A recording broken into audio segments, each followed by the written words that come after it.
السلام علیکم ناظرین، میں محمد اسلم حسین سیاست کی خبروں میں آپ سب کا استقبال کرتا ہوں۔ آج 19 نومبر 2024 ہے۔ اسلامک تاریخ کے حساب سے آج 16 جمادی اول 1446 ہجری ہے۔ پیش ہے آج کی کچھ اہم خبریں۔ قومی دارالحکومت دہلی میں بگڑتے ہوئے ہوا کے معیار کے درمیان آج منگل کو جواہر لال نہرو یونیورسٹی نے دہلی اور NCR میں شدید آلودگی اور خطرناک ایئر کوالٹی انڈیکس کی سطح کا حوالہ دیتے ہوئے 22 نومبر تک آن لائن کلاسز منعقد کرنے کا فیصلہ کیا ہے۔ ہریانہ میں گروگرام کے ڈپٹی کمشنر کے دفتر نے اعلان کیا کہ ثانوی تعلیم ہریانہ کے ڈائریکٹر کی ہدایت کے مطابق اور ایئر کوالٹی انڈیکس کی صورتحال کا جائزہ لینے کے بعد گروگرام ضلع میں 19 نومبر سے 23 نومبر تک اگلے نوٹس تک تمام کلاسز معطل رہیں گی۔ ممبئی، دہلی اور شمالی ہندوستان کے کچھ حصوں سمیت کئی شہروں میں ہوا کا معیار بگڑ گیا ہے، جو شدید سطح پر پہنچ گیا اور صحت کے خطرات کے بارے میں خدشات پیدا ہو رہے ہیں۔ درسنا قومی دارالحکومت میں سپریم کورٹ نے پیر کو دہلی اور NCR ریاستوں کو ٹیپ اسٹیج 4 انسداد آلودگی کے اقدامات کو سختی سے نافذ کرنے کی ہدایت دی، کیونکہ ایئر کوالٹی انڈیکس شدید زمرے میں رہ رہا ہے۔ وزیراعظم نریندر مودی برازیل میں G20 سربراہ اجلاس کے موقع پر فرانسیسی صدر ایمانوئل میکرون کے ساتھ دو طرفہ ملاقات کی۔ دونوں رہنماؤں نے ایک دوسرے کو گلے لگایا جب PM مودی میکرون کو اپنا دوست کہا اور اس سال کے شروع میں پیرس اولمپکس اور پیرا اولمپکس کی کامیاب میزبانی پر انہیں مبارکباد پیش کی۔ وزیراعظم نریندر مودی نے کہا کہ ان کی بات چیت کلیدی شعبوں جیسے کہ خلائی توانائی، مصنوعی ذہانت اور مستقبل پر مبنی دیگر شعبوں میں تعلقات کو مضبوط بنانے پر مرکوز تھی۔ وزیراعظم نریندر مودی نے کہا کہ میرے دوست صدر ایمانوئل میکرون سے ملنا ہمیشہ ہی بہت خوشی کی بات ہے۔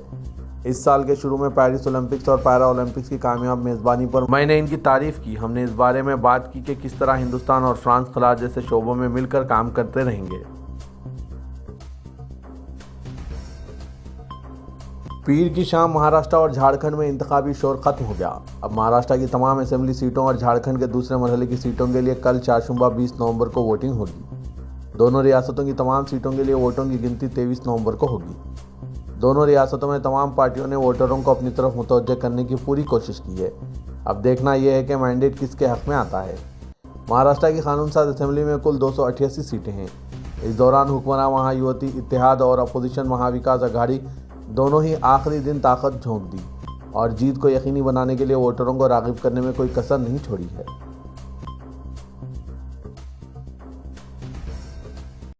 ہریانہ و پنجاب کی سرحد شمبھو بارڈر پر کئی مہینے سے احتجاج کر رہے کسانوں نے 6 دسمبر کو دہلی مارچ کرنے کا اعلان کیا ہے۔ میٹنگ میں کسان رہنما سرون سنگھ نے کہا ہے کہ شمبھو بارڈر سے ہی دہلی کوچ کیا جائے گا۔ ان کا کہنا ہے کہ کسان 9 مہینے سے خاموش بیٹھے ہیں، لیکن سرکار کی طرف سے ہمیں نظر انداز کیا جا رہا ہے۔ اس مرتبہ کسان اپنے ساتھ ٹریکٹر ٹرالی نہیں لے کر جائیں گے بلکہ پیدل ہی جائیں گے۔ کسانوں نے سرکار سے مطالبہ کیا کہ انہیں احتجاج کے لیے جگہ مہیا کی جائے۔ کسان رہنما نے کہا کہ حکومت کے پاس 6 دسمبر تک وقت ہے۔ اگر سرکار نے ہمارے مطالبات پورے نہ کیے تو کسان پیچھے نہیں ہٹیں گے۔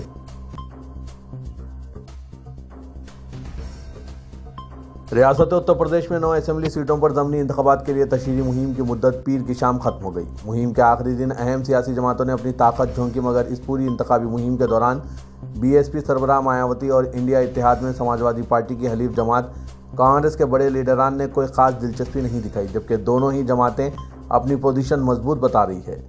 اتر پردیش کے ضمنی اسمبلی انتخابات میں بھارتیہ جنتا پارٹی، سماجوادی پارٹی کے علاوہ بہوجن سماج پارٹی نے بھی تمام سیٹوں پر اپنے امیدوار کھڑے کیے ہیں۔ BJP اور سماجوادی پارٹی نے تمام سیٹوں پر جارحانہ انداز میں تشہیری مہم چلائی ہے، مگر تمام سیٹوں پر الیکشن لڑنے والی بہوجن سماج پارٹی کا کوئی بڑا لیڈر انتخابی مہم میں نظر نہیں آیا۔ اتر پردیش کی 9 سیٹوں پر ہونے والے ضمنی انتخابات میں سماجوادی پارٹی کے صدر اکھلیش یادو نے جیت کے لیے اپنی پوری طاقت لگا دی ہے۔ منی پور میں تشدد کی آگ ایک بار پھر تیزی سے پھیل رہی ہے۔ اس وقت شمال مشرق کی اس ریاست میں حالات مزید کشیدہ ہوتے جا رہے ہیں۔ 7 نومبر سے منی پور میں تقریباً 20 لوگوں کی موت ہو چکی ہے۔ ریاست کے مختلف حصوں میں تشدد اور آتش زنی کے واقعات ہو رہے ہیں۔ ناراض لوگوں نے وزیر اعلیٰ اور 10 MLA کے گھروں کو نہیں بخشا۔ حالات کی سنگینی کے پیش نظر اسکول اور کالج بند کر دیے گئے ہیں۔ دوسری طرف مرکزی حکومت نے وزارت داخلہ اور سیکورٹی ایجنسیوں کے سینئر عہدیداروں کے ساتھ اعلیٰ سطحی میٹنگ میں منی پور کی صورتحال کا جائزہ لیا اور تشدد کو روکنے اور حالات کو قابو میں کرنے کے لیے ضروری اقدامات کرنے کی ہدایت دی۔ RSS نے منی پور میں تازہ تشدد کی مذمت کی اور مرکز اور ریاست کی حکومت سے مطالبہ کیا ہے کہ وہ سنجیدگی کے ساتھ مسئلے کو حل کریں۔ RSS کی منی پور یونٹ نے ایک بیان میں کہا ہے کہ یہ افسوس کی بات ہے کہ منی پور میں 19 ماہ سے جاری تشدد کا مسئلہ اب تک حل نہیں ہوا ہے۔ جاری تشدد کی وجہ سے بے قصور افراد بری طرح متاثر ہو رہے ہیں۔ بیان میں کہا گیا کہ RSS منی پور پرانت خواتین اور بچوں کی ہلاکت کی غیر انسانی، بے رحمانہ اور ظالمانہ ہلاکتوں کی پرزور مذمت کرتی ہے۔ بیان میں کہا گیا کہ یہ حرکت بزدلانہ ہے اور انسانیت بقائے باہم کے اصولوں کے خلاف ہے۔ صدر کل ہند مجلس اتحاد المسلمین اسد الدین اویسی نے کہا ہے کہ نریندر مودی پارلیمنٹ میں یہ کہتے ہیں کہ وہ بیک ورڈ کلاسز کے لیڈر ہیں۔ اکھلیش یادو یہ کہتے ہیں کہ وہ سماجوادی ضرور ہیں لیکن یادو ہیں۔ بہوجن سماج کے لوگ دلتوں کی بات کرتے ہیں۔ یوگی آدتیہ ناتھ کچھ بولتے نہیں لیکن صرف ٹھاکروں کو آگے بڑھاتے ہیں۔ اتر پردیش میں اقلیتیں صرف سوچتے رہتے ہیں کہ وہ کیا کریں۔ اقلیتوں کو اتر پردیش میں اب کچھ کرنے کی ضرورت نہیں ہے، صرف اپنے امیدواروں کو کامیاب کریں۔ سوچتے اور ڈرتے رہنے سے کچھ نہیں ہوگا۔ BJP اور سماجوادی پارٹی ایک سکے کے دو رخ ہیں۔ اویسی نے کہا کہ یہ لوگ سمجھتے ہیں کہ ہم کمزور ہیں اور ڈرانے سے ڈر جائیں گے، لیکن اب ہم ڈرنے اور گھبرانے والے نہیں۔ 70 سال اس ملک میں گزر چکے ہیں، 18 لوک سبھا کے چناؤ منعقد ہو چکے ہیں۔ کم از کم اب تو اپنے دل کی آواز سن لو اور اپنے امیدواروں کو کامیاب کرو۔ اویسی نے اتر پردیش کے حلقہ اسمبلی میرانپور کے مجلسی امیدوار ارشد رانا کے ایک انتخابی جلسے سے خطاب کرتے ہوئے ان خیالات کا اظہار کیا۔ مہاراشٹر کے سابق وزیر داخلہ انل دیشمکھ ناگپور کے قریب ان کی کار پر پتھراؤ کے بعد پیر کی شام بری طرح زخمی ہو گئے۔ NCP شرد پوار گروپ کے لیڈر انتخابی جلسے میں شرکت کے بعد واپس ہو رہے تھے جب ان کی کار پر حملہ کیا گیا۔ وہ ناڑکھیڑ ضلع میں جلسے کے بعد تین کھیڑا بشنور روڈ سے جا رہے تھے جب بعض افراد نے بیلپاٹا کے قریب ان کی کار پر حملہ کر دیا اور سنگباری کی گئی، جس کے نتیجے میں انل دیشمکھ زخمی ہو گئے۔ مدھیہ پردیش میں ایک میلے پر تنازع پیدا ہو گیا جس کا مقصد خود روزگار اور مقامی مصنوعات کو فروغ دینا ہے۔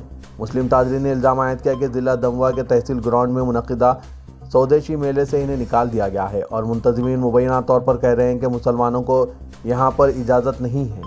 انہوں نے دعویٰ کیا کہ ان لوگوں کو گزشتہ روز چلے جانے کے لیے کہا گیا، حالانکہ انہوں نے اسٹالز بک کر لی تھی اور فیس بھی ادا کر دی تھی۔ اس میلے کا آغاز 14 اکتوبر کو ہوا تھا اور یہ 24 نومبر تک جاری رہے گا۔ سودیشی جاگرن منچ کی جانب سے لگائے گئے اس میلے کے پوسٹرز میں مساوات، ہم آہنگی اور قومی یکجہتی جیسے نظریات کو اجاگر کیا گیا اور کسی کے ساتھ امتیاز برتے بغیر ساتھ رہنے پر زور دیا گیا ہے۔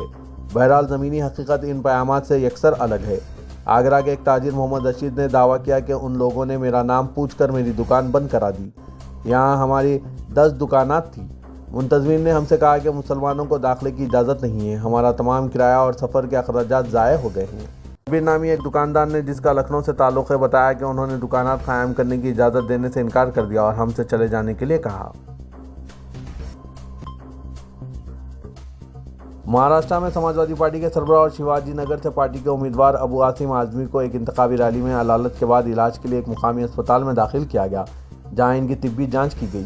ذرائع کے مطابق انہیں نور اسپتال میں داخل کیا گیا جہاں چند گھنٹے سخت نگہداشت میں رکھنے کے بعد انہیں رخصت کر دیا گیا۔ انہیں سخت بے چینی ہوئی اور شاید تھکان کی وجہ سے طبیعت بگڑ گئی کیونکہ گزشتہ 4-5 دنوں سے وہ انتخابی مہم میں مصروف ہیں۔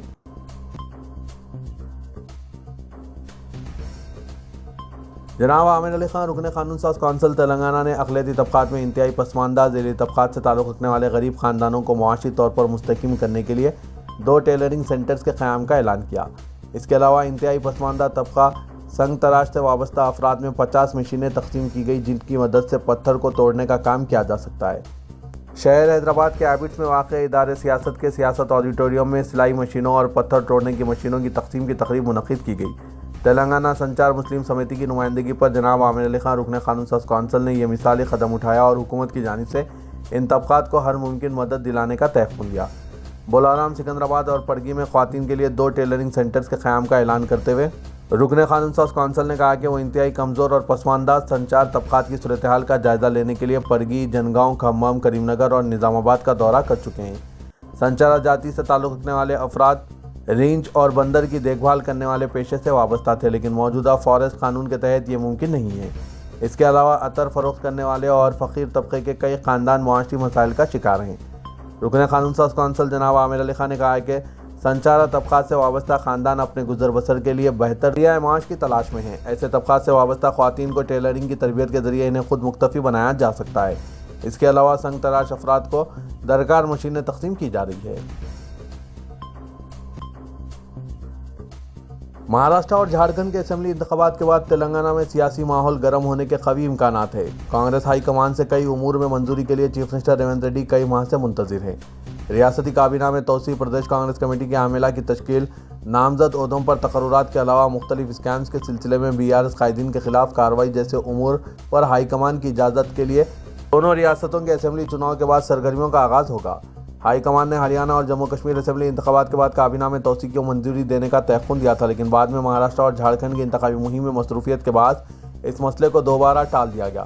چیف منسٹر ریونت ریڈی گزشتہ 3 ماہ سے کابینہ میں توسیع کے لیے ہائی کمان سے اجازت طلب کر رہے ہیں۔ وزیر اعلیٰ کے قریبی ذرائع کے مطابق 20 نومبر کو دونوں ریاستوں میں رائے دہی کے بعد ریونت ریڈی نئی دہلی روانہ ہو سکتے ہیں، جہاں وہ کابینہ میں توسیع کے مسئلے پر ہائی کمان سے بات چیت کریں گے۔ تلنگانہ حکومت نے موسی ریور فرنٹ ڈیولپمنٹ پروجیکٹ کے لیے ورلڈ بینک سے قرض حاصل کرنے کا فیصلہ کیا ہے۔ بتایا جا رہا ہے کہ ورلڈ بینک سے 4100 کروڑ کا قرض حاصل کرنے کے لیے مرکزی حکومت کے ذریعے مساعی کی جا رہی ہے۔ ریاستی حکومت نے مرکزی وزارت فائنانس کے تحت ڈپارٹمنٹ آف اکنامک افیئرز کو تجویز روانہ کی ہے تاکہ محکمہ فائنانس کی منظوری سے ورلڈ بینک کو قرض کے لیے درخواست دی جا سکے۔ ابتدائی پروجیکٹ رپورٹ میں 4100 کروڑ کے حصول کا منصوبہ ہے۔ ورلڈ بینک سے قرض حاصل کرنے کے لیے ریاستوں کو مرکز کی منظوری لازمی ہے۔ بتایا جا رہا ہے کہ تلنگانہ حکومت 1763 کروڑ اپنے طور پر خرچ کرے گی، جبکہ پروجیکٹ کی ماباقی رقم خانگی شعبے اور ریاستی و مرکزی اسکیمات سے حاصل کی جائے گی۔ ابتدائی پروجیکٹ رپورٹ کے مطابق پبلک پرائیویٹ پارٹنرشپ کے تحت موسی ریور فرنٹ پروجیکٹ پر عمل کیا جائے گا۔ نظام آباد کے BJP رکن پارلیمنٹ D اروند نے چیف منسٹر ریونت ریڈی سے کہا ہے کہ وہ موسیٰ ندی کی صفائی سے پہلے پرانے شہر حیدرآباد میں صفائی شروع کریں۔ انہوں نے چیف منسٹر سے پوچھا کہ آیا ان میں پرانے شہر میں بلڈوزر چلانے کی ہمت ہے۔ BJP کے رکن پارلیمنٹ نے میڈیا کے نمائندوں سے بات کرتے ہوئے ریاستی حکومت سے کہا ہے کہ وہ موسیٰ ندی کو خوبصورت بنانے سے پہلے اس پروجیکٹ کی زد میں آنے والے متاثرین کو ان کی بازآباد کاری کا واضح تیقن دے۔ انہوں نے چیف منسٹر پر ریاست میں ریئل اسٹیٹ شعبے کو تباہ کر دینے کا بھی الزام عائد کیا۔ D اروند نے کہا کہ ریاستی حکومت فارمولا ای ریس معاملے میں BRS لیڈر KTR کو گرفتار نہ کرتے ہوئے وقت ضائع کر رہے ہیں۔ انہوں نے پوچھا کہ آیا تمام ثبوتوں کے باوجود تارک راما راؤ کی گرفتاری کے لیے گورنر کی منظوری کی ضرورت لاحق ہوتی ہے۔ انہوں نے یہ بھی الزام عائد کیا کہ BRS اور کانگریس ایک ہی سکے کے دو رخ ہیں اور چیف منسٹر تارک راما راؤ کا تحفظ کر رہے ہیں۔ سلطان ہند حضرت سید خواجہ معین الدین چشتی رحمۃ اللہ علیہ المعروف خواجہ غریب نواز رحمۃ اللہ علیہ اجمیر شریف کے 813ویں عرس شریف کے لیے جنوبی ہند سے زائرین کی بھاری تعداد میں روانگی کو یقینی بنانے اور اسپیشل ٹرینوں کا انتظام کرنے کے لیے صدر کل ہند مجلس اتحاد المسلمین اور رکن پارلیمنٹ حیدرآباد اسد الدین اویسی نے general manager south central railway Arun Kumar Jain اور principal chief operating manager south central railway Ramesh Babu سے نمائندگی کی۔ اویسی نے ریلوے حکام کو اجمیر شریف کے 3 جنوری 2025 سے شروع ہونے والے عرس شریف کے ضمن میں اسپیشل ٹرینوں کا انتظام کرنے، بعض ٹرینوں میں اضافی کوچز کو مقرر کرنے اور اسپیشل ٹرینوں میں صاف صفائی کا باقاعدہ انتظام کرتے ہوئے زائرین کو سہولتیں فراہم کرنے کے لیے نمائندگی کی۔ صدر مجلس کی جانب سے مرزا رحمت بیگ قادری رکن کونسل مجلس اور مجلس کے ذمہ داران نے ساؤتھ سینٹرل ریلوے کے chief operating manager Ramesh Babu سے ملاقات کرتے ہوئے اجمیر شریف عرس کے لیے اسپیشل ٹرین کا انتظام کرنے کی نمائندگی کرتے ہوئے منظوریاں حاصل کی۔ مجلس کی نمائندگی پر اجمیر شریف کے لیے 5 اسپیشل ٹرینوں کا انتظام کیا گیا اور 21 مختلف ٹرینوں میں 22 اضافی بوگیاں لگانے کا بھی عہدیداروں نے تیقن دیا۔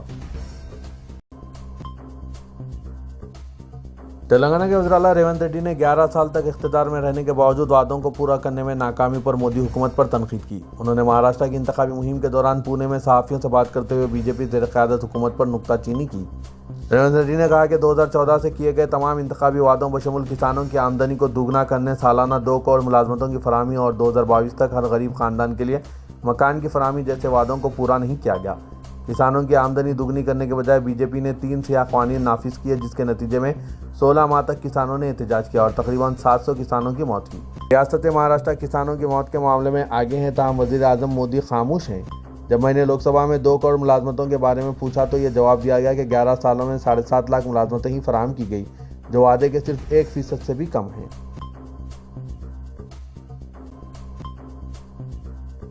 شہر حیدرآباد کی ایک مقامی عدالت نے پیر کے روز شہر کی تاریخی عمارت چار مینار پر برسر عام ہنگامہ آرائی کرنے اور لڑائی جھگڑا کرنے کا قاطعی قرار دیتے ہوئے ایک آٹو ڈرائیور کو 1 ماہ یعنی 30 دنوں تک جیل کی قید کی سزا سنائی۔ سلالہ بارکس کا رہنے والا 20 سالہ شیخ مبارک قریشی کا ایک دوسرے آٹو ڈرائیور سے جھگڑا ہوا اور وہ اس ڈرائیور سے کچھ رقم بھی چھین لی۔ اس مصروف ترین علاقے میں دونوں آٹو ڈرائیورز آپس میں لڑ پڑے، جس کے سبب عوام میں خوف و ہراس پیدا ہو گیا۔ دونوں ڈرائیوروں کے درمیان لڑائی جھگڑے کے ویڈیو کو چند افراد نے وائرل کر دیا۔ بعد تحقیق مغل پورہ پولیس نے شیخ مبارک کو حراست میں لے لیا، جو گانجے کے نشے کا عادی بتایا گیا، اور اسے پیر کے روز عدالت میں پیش کیا گیا، جہاں عدالت نے شیخ مبارک قریشی کو 30 دنوں تک کی جیل کی سزا سنائی۔ ادارے سیاست کے محبوب حسین جگر کیریئر گائیڈنس سینٹر واقع دفتر سیاست ایبٹس میں پائتھون فل اسٹیک ڈیولپمنٹ کے فری بوٹ کیمپ کا آج آغاز ہونے والا ہے، جس میں HTML، MySQL، CSS، جاوا اسکرپٹ، جینگو، پائتھون وغیرہ کرایا جائے گا۔ پائتھون فل اسٹیک ڈیولپمنٹ کا فری بوٹ کیمپ آج رات 8 بجے سے عمل میں لایا جا رہا ہے۔ IT کے کورسز میں مانگ کو دیکھتے ہوئے ادارے سیاست کی جانب سے پائتھون فل اسٹیک ڈیولپمنٹ کا آغاز کیا گیا ہے۔ خواہش مند امیدوار اس زرین موقع سے استفادہ حاصل کریں۔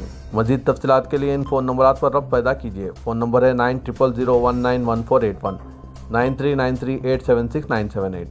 کوئی بھی گروپ کے افراد اس بوٹ کیمپ میں شریک ہو سکتے ہیں۔